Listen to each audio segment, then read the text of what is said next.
Hello കൂട്ടുകാരെ, മഴ തോരും മുൻപേലെ ഇന്നത്തെ എപ്പിസോഡ് വിശേഷങ്ങൾ എന്തൊക്കെയാണെന്ന് നോക്കാം. അലീനയും രോഹിത്തും സംസാരിച്ചു കൊണ്ടിരിക്കുകയാണ്. രോഹിത്തിനോട് തിരിച്ച് പോയി കോളേജിൽ ചെന്ന് പഠിക്കുന്നതിനെ കുറിച്ചിട്ടും കോഴ്സ് കംപ്ലീറ്റ് ചെയ്യുന്നതിനെ കുറിച്ചിട്ടൊക്കെയാണ് അലീന പറഞ്ഞുകൊണ്ടിരിക്കുന്നത്. അപ്പോൾ രോഹിത്തിൻ്റെ സംശയം എന്താണെന്ന് വെച്ചാൽ, എന്നെ അവർ അവിടെ നിന്ന് ഡിസ്മിസ് ചെയ്തിരിക്കുകയല്ലേ, പിന്നെ ഞാൻ എങ്ങനെ കോഴ്സ് കംപ്ലീറ്റ് ചെയ്യുമെന്നാണ് രോഹിത് ചോദിക്കുന്നത്. അതിന് അലീന പറയും, അതിന് നമുക്കൊരു വഴിയുണ്ട്. നമുക്ക് രണ്ടുപേർക്കും കൂടി ഒരു സ്ഥലം വരെ പോകണം, ബിഷപ്പ് ഹൗസിൽ. അവിടെ ചെന്ന് അച്ഛനെ കണ്ട് സംസാരിച്ച് നമുക്ക് കാര്യങ്ങളെല്ലാം ഒരു തീരുമാനത്തിലെത്തിക്കണം. അത് ശരിയായി നടക്കുമെന്നാണ് എൻ്റെ മനസ്സിലെ തോന്നൽ. അത് ശരിയായി കഴിഞ്ഞാൽ പിന്നെ കുഴപ്പമൊന്നുമില്ല. അപ്പോൾ രോഹിത് പറയും, എനിക്ക് കോളേജിൽ പോകാനും അവരെല്ലാവരും ഫേസ് ചെയ്യാനും നല്ല ബുദ്ധിമുട്ടുണ്ട്. അതൊന്നും സാരമില്ല, നിനക്കങ്ങനെ ഒരു ബുദ്ധിമുട്ടുണ്ടെങ്കിൽ നിൻ്റെ കൂടെ ഞാനും കോളേജിലോട്ട് കുറച്ച് ദിവസത്തേക്ക് വരാം. അപ്പോൾ നിൻ്റെ ആ ബുദ്ധിമുട്ടുകളൊക്കെ മാറും എന്ന് പറഞ്ഞ് രോഹിത്തിന് കോൺഫിഡൻസ് കൊടുക്കണം. പിന്നെ ബാലചന്ദ്രൻ റൂമിലിരുന്ന് ബാത്റൂമിൽ നിന്ന് ഇറങ്ങുന്നു. കുളിയൊക്കെ കഴിഞ്ഞ് വന്ന്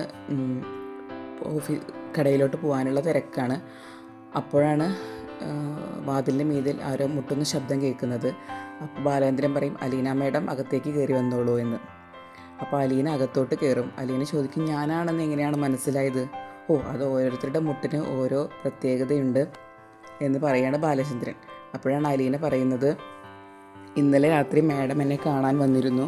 മാഡം എന്നോട് പറഞ്ഞു, നീ ഇവിടെ നിന്ന് പോകണം, അല്ലെങ്കിൽ ഞാൻ കടപ്പാട്ടൂർക്ക് ഞാൻ തിരിച്ചു പോകും എന്നാണ് മാഡം പറയുന്നത്. അല്ലെങ്കിൽ ഒരു വാടക വീട്ടിലോട്ട് ഞാൻ പോകും, നീ പോയിട്ടില്ലെങ്കിൽ ഞാൻ അങ്ങനെ ഒരു തീരുമാനത്തിലെത്തുമെന്ന്. അപ്പോൾ ബാലചന്ദ്രൻ പറയും, വൈജ കുറേ കാലമായി ഇതൊക്കെ പറയുന്നുണ്ടല്ലോ, നീ അത് ശ്രദ്ധിക്കേണ്ട കാര്യമൊന്നുമില്ല. അപ്പോൾ അലീന പറയാണ്, കുറേ കാലമായിട്ട് പറയുന്നത് പോലെയല്ല, ഇന്നലെ പറഞ്ഞത് തീർത്തും സ്ട്രിക്റ്റായിട്ട് തന്നെയാണ് എന്നോട് പറഞ്ഞത്.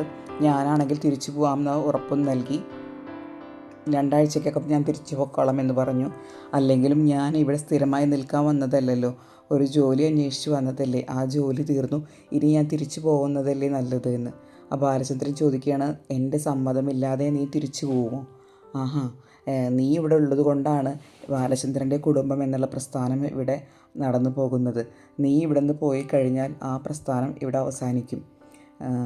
നീ ഇവിടെ നിന്ന് പോയി കഴിഞ്ഞാൽ ഞാൻ വൈജിയോട് നീ ആരാണെന്നുള്ള സത്യം തുറന്നു പറയും.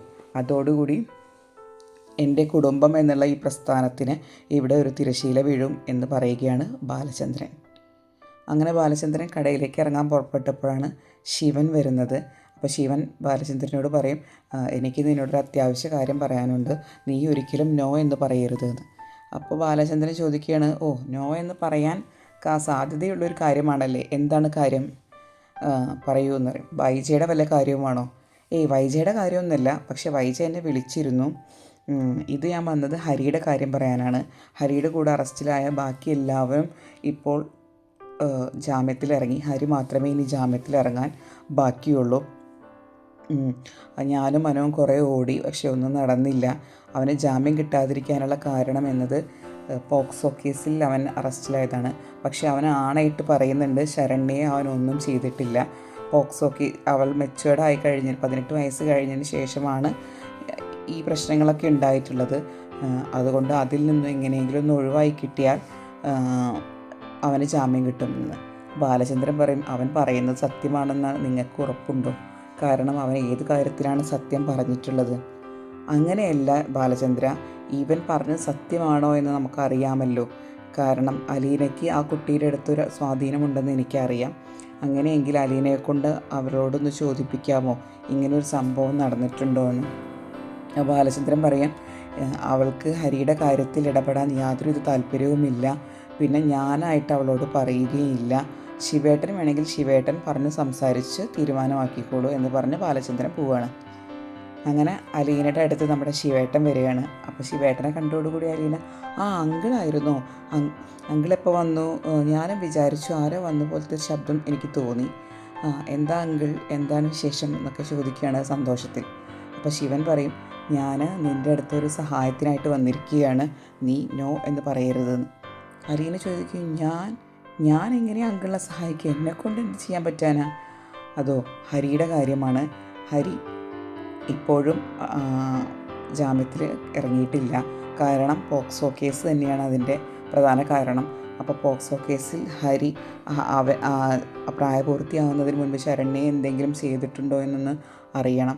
അതിനു വേണ്ടി ഒരു സഹായം ചോദിക്കാനാണ് ഞാൻ നിൻ്റെ അടുത്ത് വന്നത് എന്ന് ശിവൻ പറയും. ഇത്രയുമാണ് ഇന്നത്തെ എപ്പിസോഡിലെ വിശേഷങ്ങൾ. കൂടുതൽ സീരിയൽ ലോകത്തെ വാർത്തകളും ലൈവ് അപ്ഡേറ്റ്സും അറിയാൻ ആദ്യം നിങ്ങൾ ഈ ചാനൽ സബ്സ്ക്രൈബ് ചെയ്യുക, അതിനുശേഷം ലൈക്ക് ചെയ്യുക. Thank you.